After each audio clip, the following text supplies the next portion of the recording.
आप देख रहे हैं खबरदार बक्सर।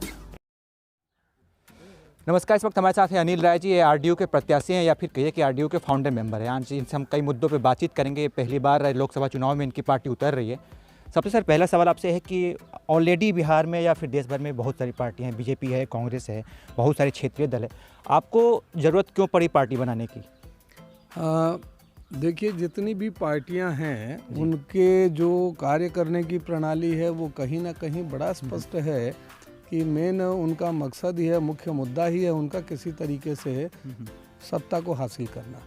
और इस सत्ता को हासिल करने के लिए जहाँ आप सत्ता के लिए मतलब नहीं है? मैं भी सत्ता के लिए हूँ। अच्छा। सत्ता के बगैर बदलाव संभव नहीं है, लेकिन समझने की ज़रूरत है सत्ता प्राप्त करने की नीयत क्या है, सत्ता प्राप्त करने के रास्ते क्या हैं। क्या आप अपने सत्ता की प्राप्ति के लिए नीतिगत समझौते जो हैं उस पर भी करने को अगर आप तैयार हैं, आप नीतियों को, पार्टी की नीतियों को, अपनी सिद्धांतों को अगर अलग रखकर आप सत्ता के लिए केवल अगर गठबंधन करते हैं, जुड़ के चलते हैं। एकदम संक्षेप में जानना चाहेंगे कि आपकी पार्टी जो नीति है या फिर कार्य करने की शैली है वो दूसरी पार्टियों से कैसे अलग है? देखिए, हमारा तो सबसे पहला जो स्लोगन है, आप देखेंगे हर हमारे ब्राउचर पे, हर पंपलेट पे, हर जगह बैनर पे जो हमारा वन लाइनर जो हमारा नीति है वो स्पष्ट हो जाता है और बड़ा साफ है, आओ अब सब साथ चलें।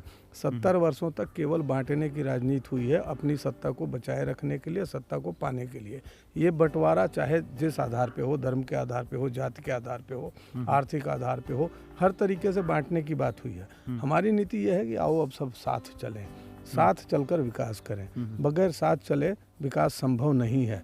तो एक लाइन में हमारा मुद्दा तो ये समझ लें आप, नीति के तौर पे अगर हम बात करें तो पार्टी सबको साथ लेकर चलने में भरोसा रखती है, जात या धर्म को लेकर नहीं।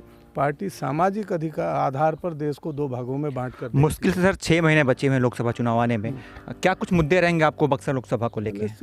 निश्चित तौर पे बक्सर के साथ जो हुआ है, अगर आप देखें तो पिछले 5 सालों में, मैं बहुत पीछे जाना नहीं चाहता हूँ क्योंकि जोर शोर से यहाँ भाजपा के पूरे देश में भाजपा का शासन रहा और यहाँ भी भाजपा के ही सांसद रहे। दुर्भाग्य रहा बक्सर वासियों का कि यहाँ से आज तक जितने भी चुनाव हुए और जितने भी सांसद बने वो बक्सर के क्षेत्रीय नहीं रहे, बक्सर के वासी नहीं रहे वो। और बक्सर के वासी नहीं रहने का ही ये खामियाजा भुगतना पड़ रहा है यहाँ की जनता को कि बक्सर के विकास के लिए कोई भी सांसद काम नहीं कर पाया। पिछले जो सांसद रहे माननीय अश्विनी चौबे जी भाजपा के, अभी वर्तमान में जो हैं, अब पिछले ही कहेंगे क्योंकि आगे संभावना उनकी है नहीं। तो जो सांसद रहे उनका भी इस क्षेत्र के प्रति न तो कोई मोह रहा, ना कोई कार्य रहा। सारा का सारा वो अपने गृह प्रदेश भागलपुर में लेकर चले गए। मुख्य प्रतिद्वंदी किसको मानते हैं आप? कोई नहीं है मुख्य प्रतिद्वंदी, कोई नहीं। आप इकलौते? मैं इकलौता हूँ क्योंकि जनता मेरे साथ है। जनता चाहती है कि यहाँ कोई क्षेत्रीय सांसद हो, यहाँ क्षेत्रीय विधायक हों। और मैं आपको बता दूं कि हम लोगों ने अपने नीति के आधार पर, पॉलिसी के आधार पर बिहार की 40 सीटों में से उन्हीं उम्मीदवारों का चयन किया है जो उस लोकसभा, उस संसदीय क्षेत्र से आते हैं। बहुत संक्षेप में से जानना चाहेंगे कि जनता आपको वोट क्यों दे? मैं आपके व्यक्तित्व की बात कर रहा हूँ, मैं पार्टी की नहीं बात कर रहा हूँ। जनता मुझे वोट क्यों दे, इसका सीधा सीधा जवाब जनता के पास है। और जनता एक लाइन में ये चाहती है, जनता ऐसे किसी व्यक्ति को चाहती है जो इस क्षेत्र का हो, पहली बात, जो क्षेत्र की समस्याओं से अवगत हो, पहली बात, जहाँ तक जनता की पहुँच आसानी से हो। ये एक मुख्य कारण है कि जनता हमारे साथ है।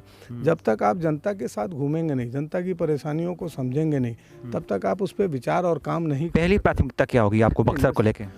निश्चित तौर पे बक्सर को लेकर देखिए, प्राथमिकता तो पहली, दूसरी, तीसरी करना बड़ा मुश्किल काम है बक्सर के लिए, क्योंकि बक्सर में समस्याएं ही हैं। सारे मुद्दे प्राथमिकता के आधार पे हैं। अगर हम बात करें बक्सर की सुरक्षा को लेकर, तो सुरक्षा की स्थिति आप हर दूसरे दिन आप अखबारों में देखेंगे, यहाँ हत्याओं का सिलसिला जो है वो 10-12 हत्याएं रोज हो जाती हैं।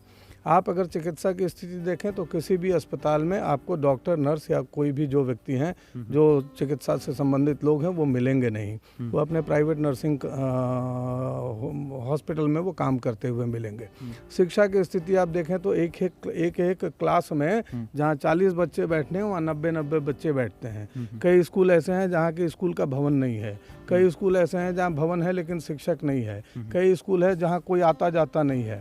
जनता ने कई नेता ऐसे देखे हैं जो आते हैं लोगों के बीच और चुनाव से पहले से वादे करते हैं और फिर चले जाते हैं, और फिर जब चुनाव बीत जाता है तो फिर उनका ना आना होता है ना उनके वादे इधर पहुंच पाते हैं। तो क्या लगता है सर, इससे अलग हट के आपकी पार्टी काम करेगी? जनता को पूरा भरोसा है, जनता जानती है। बक्सर मेरी कर्म भूमि है, बक्सर मैं हूँ बक्सर का, मैं यहाँ के जनता के बीच का हूँ और जनता इस बात को बखूबी जानती है। हमारे वेब चैनल के माध्यम से आप हमारे दर्शकों को क्या संदेश देना चाहेंगे? नहीं, मैं हर दर्शक को, देश के जितने भी मतदाता हैं, मैं उनको एक ही, अभी अगर आप मतदाताओं की ही बात करें क्योंकि चुनाव से संबंधित हम लोग बात कर रहे हैं, मैं देश के हर मतदाता को एक ही बात कहूँगा कि आप जब नेता का चुनाव करते हैं, आप जब सांसद चुनने जाते हैं, तो आप जाति को मत देखें, आप कोई पारिवारिक व्यक्तिगत रिश्ता बनाने नहीं जा रहे हैं। आपके लिए उन्हें काम करना है, काम करने वाले व्यक्ति को देखें, चाहे वो किसी भी जाति से आते हों, जो स्पष्ट विचारधारा को रखते हों और जो क्षेत्रीय हों, जो आपके दुख दर्द को जानते हों पहले से, उनका समय 5 साल समझने में ही न गुजर जाए। ठीक है, ठीक है। तो ये थे हमारे साथ अनिल राय जी, पहली बार ये चुनाव मैदान में है और इनकी पार्टी भी पहली बार बिहार के या फिर लोकसभा स्तर पे चुनाव में पहली बार उतर रही है। ये पुराने नेताओं को कितना टक्कर दे पाते हैं, ये देखने वाली बात होगी। अनिल राय भैया जी नाम है, उम्मीद है कि इस बार चुनाव में आप इन्हें भी आजमाएंगे। बहुत बहुत धन्यवाद, आपने हमारे चैनल को